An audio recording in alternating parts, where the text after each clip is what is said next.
In 2010, we began to realize that there was a need in this country for specialized foster care for children. All children's homes are basically foster care situations in Honduras. In Honduras, we discovered that there really are no homes for girls who are pregnant by rape or incest, nor are there homes for children with special needs, cerebral palsy, deaf, hydrocephalus. There are a few places that we've heard about that take a couple children, but really there doesn't exist any of these services for the children. So in 2010 we began taking children who qualified as girls pregnant by incest or rape and special needs children. And right now we have 13 children with one on the way. And let me tell you about our children. In a moment you'll get to see photos of each of our children, but first I'd like to tell you about Carla and Alejandro. Carla was 14, 15 years old. She had just turned 15 when she came to live with us in May 2010, and she was pregnant by her father. She gave birth to her son Alejandro in November 2010, and he's almost 2 years old now. But Carla's no longer with us. She ran off to be with a man. We recovered her with the police, and she went back to the state INFA system. And they brought her back to us in May of this year, 2012, but she was behaving in a manner in which she tried to give away her baby or sell him to somebody. She was violent towards others, and she could not stay here. So Carla's no longer with us, but Alejandro is. And then there's Belkin and Diego. Belkin, her grandfather began raping her when she was 9. She got pregnant by him at 11, gave birth to him at 12. To a child by him at 12, and had Diego in April of 2010. She and Diego came to be with us in September 2011. Unfortunately, Belkin is no longer with us. She has abandoned her baby. She ran off in February 2012 to be with a man or find her way in life. She was recovered. We recovered her with the police. But she escaped INFA, and to this day we don't know whether she's alive or dead. We're believing God that she's safe. But Diego is with us. He's 2.5 years old, and he's an absolute joy. And then there's Moises de Jesus. Moises was born in October 2010. His mother abandoned him at birth, and he had a gigantic tumor. It was called a lymphatic anomaly. And he was in INFA for 5 months, and they asked us to take him for end-of-life care, basically for respite care. But we believe that God is bigger, and we didn't believe that he was going to die. We believed that we could do something.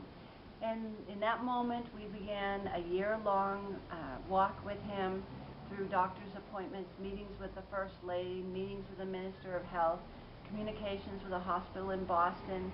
And eventually, this year, in February 2012, he had surgery here in Honduras, not in the United States, in a hospital that lacked resources, lacked experience, dealt with contamination. And praise God, they removed the entire tumor, and he's a normal child this day. He's tremendous, and he will be with us for a long time. Moses is definitely a miracle from God. Because of our work with special needs children, INFA began to pay attention. That's the National State Orphanage System here in Honduras. And they asked us to take a young girl named Erica, who was 9 years old, had cerebral palsy, and suffered from malnutrition. Malnutrition. And she was 28 pounds, 9 years old when she came to us. And in November, I believe it was November 2011, she arrived. And she's with us, absolutely adorable young lady. She's gaining weight. She's no longer suffering malnutrition. And she's just an absolute joy. And then we have the miracle child, Evania. On the 8th of September 2011, an informant told me on the streets in Talanga that there was a little girl who was 4 or 5 years old about to die, that she was handicapped and her mother was so poor she couldn't do what she needed for the child. I asked her to have the mother bring the child to meet me the following day, and when she did arrive with Evania, I was shocked, I was horrified with what I saw.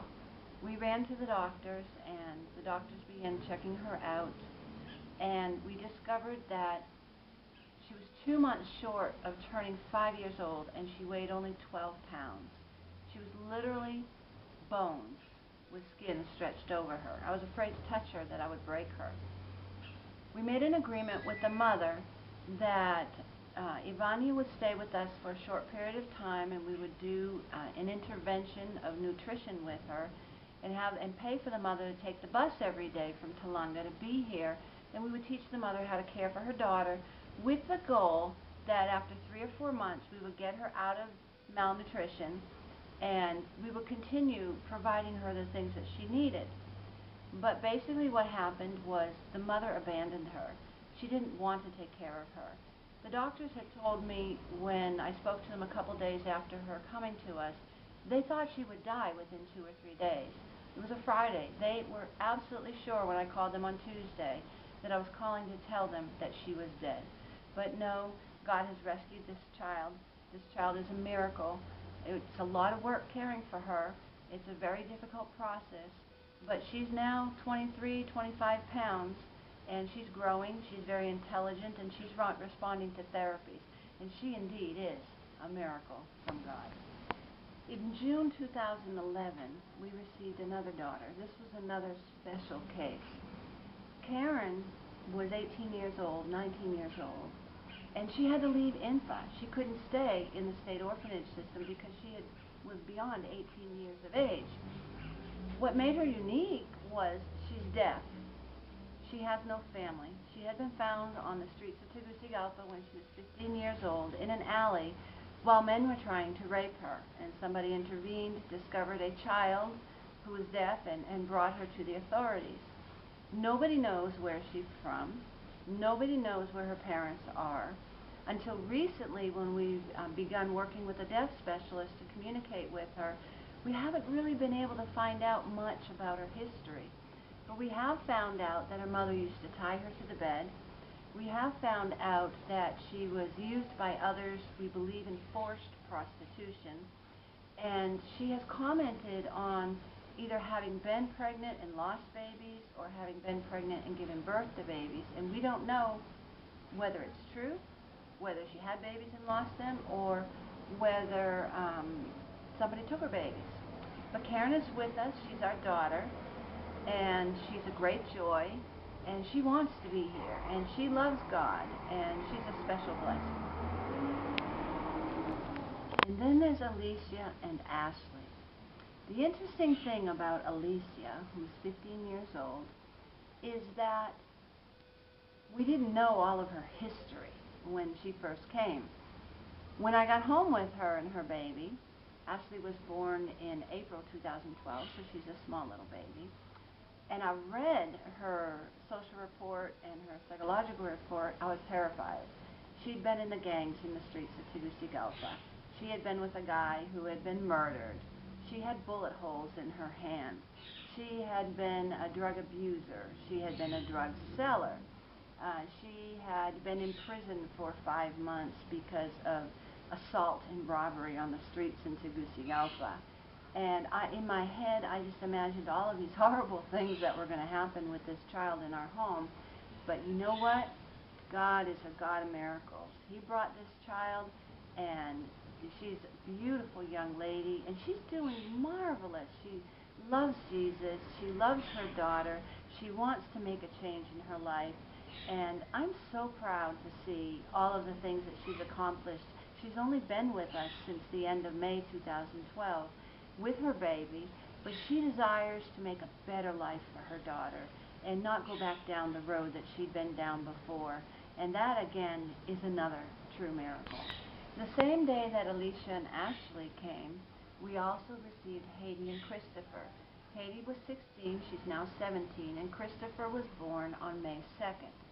Her placement with us came as a special request from the judge in Tegucigalpa.